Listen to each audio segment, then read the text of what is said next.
Hey everybody, today I want to talk about 4 albums that I just added to my website, needlemeetsvinyl.com. They are albums that are just absolute classics, and the first one I want to show you is a stone cold classic, probably in the top 10 rock albums of all time. And this is an album by David Bowie. This is called The Rise and the Fall of Ziggy Stardust and the Spiders from Mars. I'm sure a lot of you are really aware of this album. It's definitely one of David Bowie's most famous albums. It's one of my favorite albums by David Bowie. I absolutely love this album. I also love Young Americans and Hunky Dory, but I really love Ziggy Stardust. I think this is the very first David Bowie album I ever heard, actually. My uncle is a very big David Bowie fan, and I remember him telling me that I should listen to this album. I've been going after copies of this for a very long time. This is the first David Bowie album that I've had on my website, and I've gone through a lot of copies of this, a lot of German pressings. I had some UK pressings, but this one is kind of out of left field, but it sounds amazing. It is a stellar pressing. This is a US copy from 1980, and let me show you what this record looks like. First of all, this is in just absolutely beautiful condition, near mint quality. This is on the black RCA label. Again, this is from 1980, this pressing. And this is just an absolutely electric sounding pressing. There are other pressings of this album, like I just mentioned, some UK pressings and some German pressings that are really nice as well. So if you end up getting some of those pressings, they're really good. This one, in my opinion, beats those out just a little bit, and it beats it out in the sense that it has more energy than those. And I don't quite know why that is, but it just has that little bit of extra something, and it's just an amazing listen. Especially the song Starman on side 1. First of all, Starman is just one of my favorite songs by anybody, but it's also one of my favorite David Bowie songs.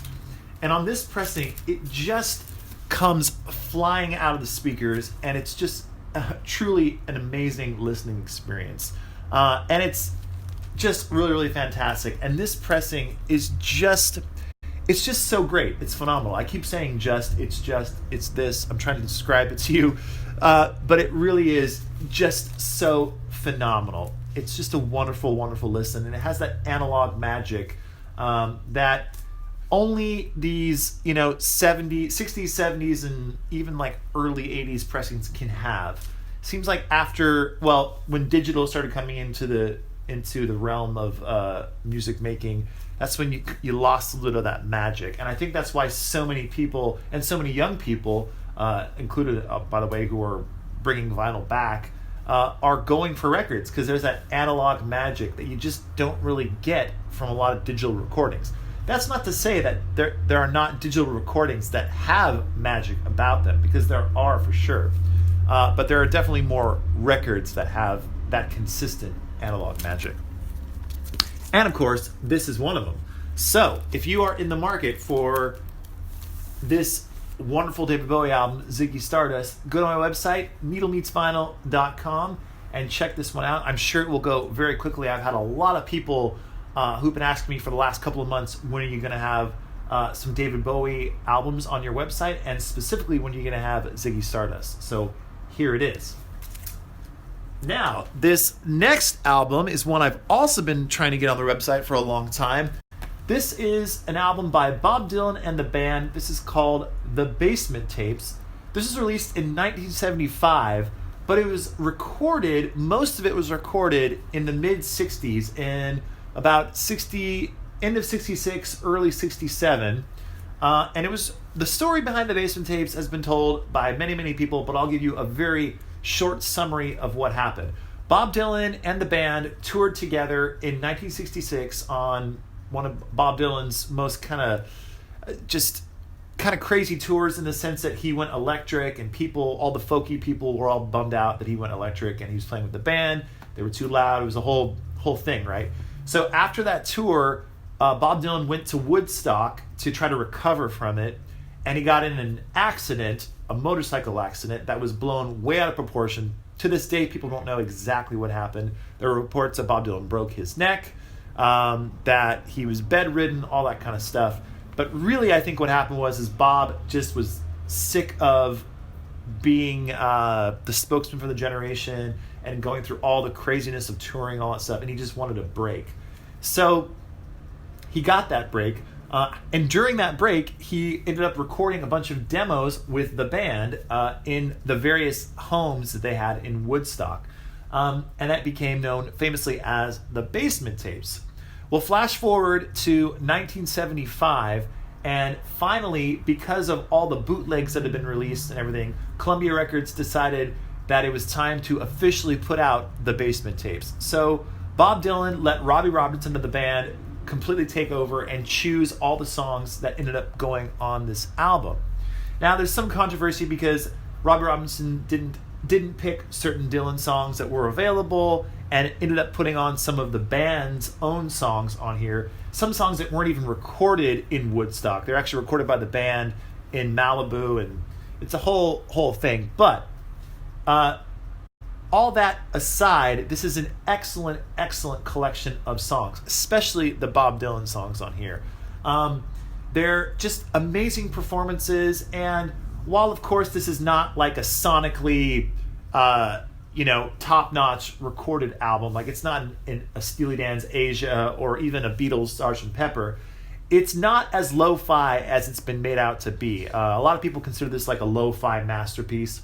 It's definitely a masterpiece, but I wouldn't call it a lo-fi masterpiece because they were working with 1960s recording equipment. So really nice tube microphones, pretty good tape machines. So these are very, very nice recordings is how I would describe it. Now, this is a double album, and I will just show you one of the records because they both look the exact same. But this is a 1975 pressing of this album. It's on the Columbia label, of course. And this is in beautiful condition. Now, that was the main problem for me with this album, as far as trying to find this original pressing in near mint condition. It was a bit of a challenge, but I finally found this copy, and it sounds excellent. Plays wonderfully. If you've never spent like an afternoon sitting back and listening to these Basement Tapes, I highly recommend it. Even if you don't end up buying this copy from me, just find your own copy and listen to it, because these are really wonderful recordings, and they're their own thing. That's the best way I can describe it. These Basement Tapes are their own unique sonic listening experience, but it's a very rewarding experience, and honestly, it's always been one of my favorite kind of hidden gems, although it's not hidden at all. The Basement Tapes are very famous, but you kind of know what I mean, I think, when I say, like, it's not, it's not Blood on the Tracks, it's not Highway 61 Revisited, it's not music from Big Pink. It's a little bit of the lesser known titles from Bob Dylan and the band, but definitely an excellent listen. So if you are interested in this album, this particular pressing, go to my website, needlemeetsvinyl.com. This one's listed on there, and I wrote a big write-up for this one with a huge back history on how these were recorded, why they were recorded, why it took so long for them to get released. All that information is in there. So go check that out on my website, needlemeetsvinyl.com. As a motorcycle goes whizzing by.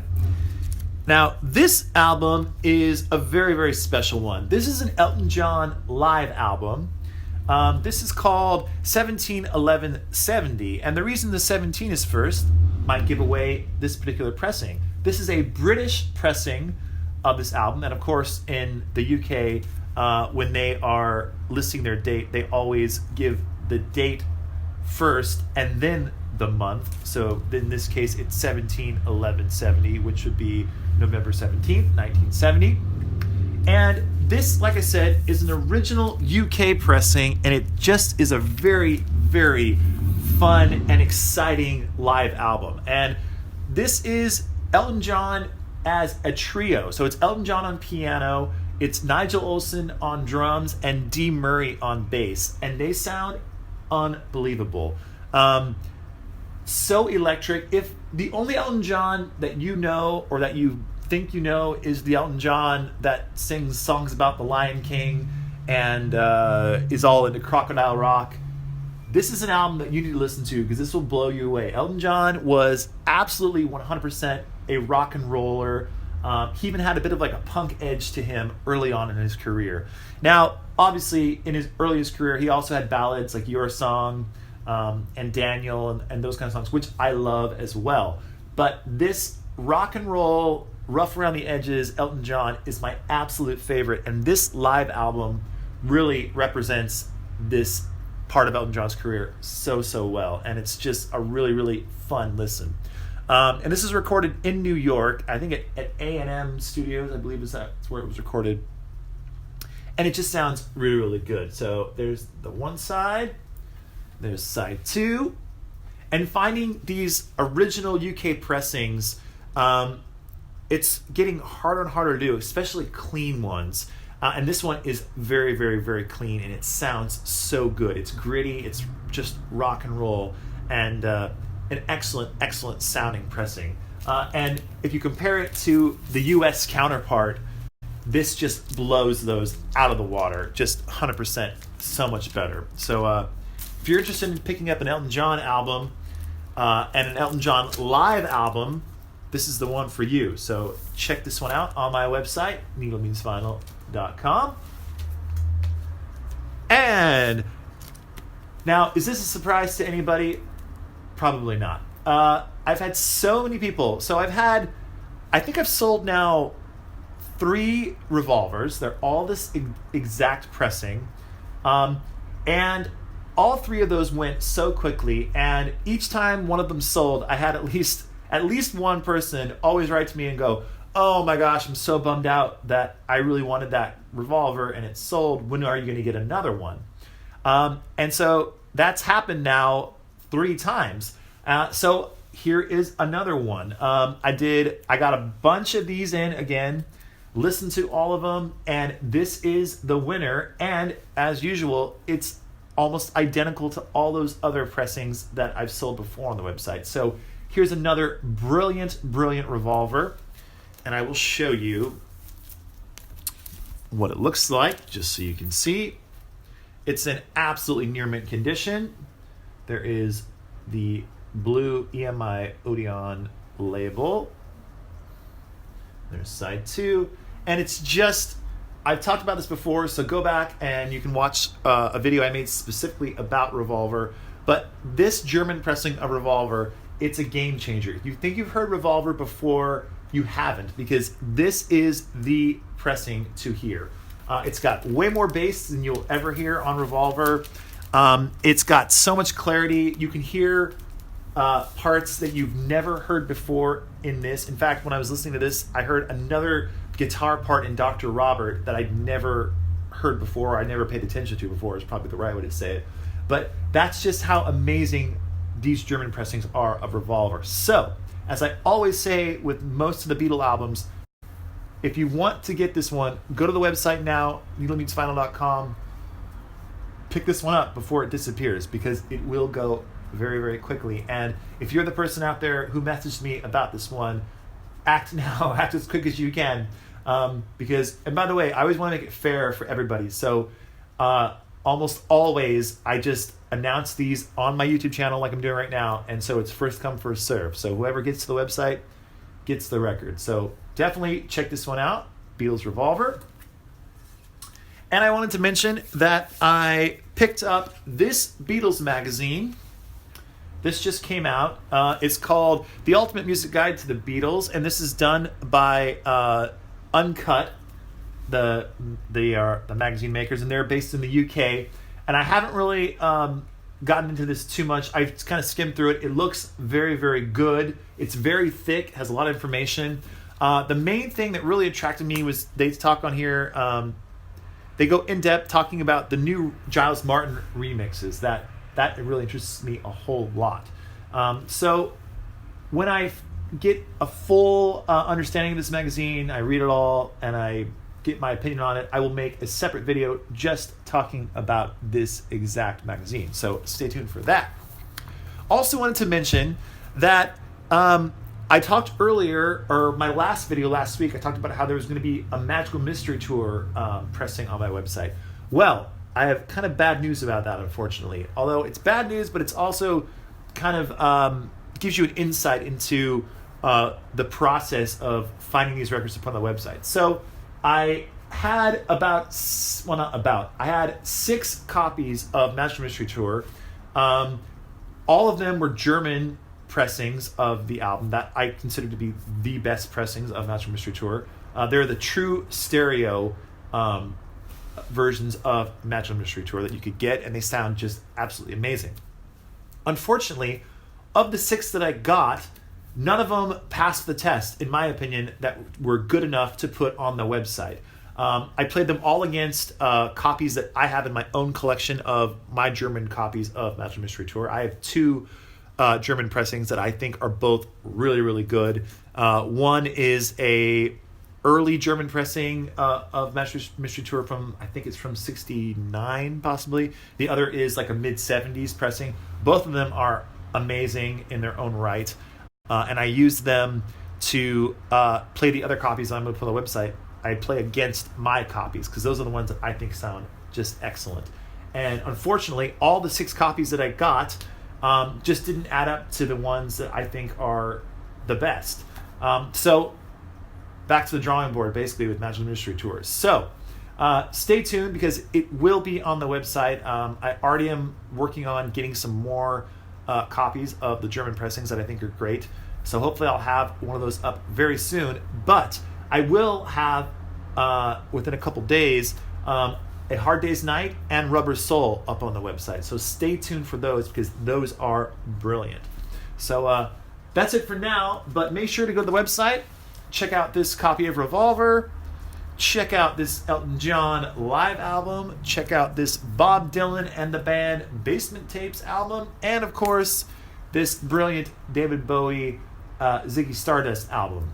All of these are on the website, needlemeetsvinyl.com. Go there, check it out. There's a bunch of records on there, so I'm sure there's something that will interest you. And that's it for now. So we'll talk to you later. Bye.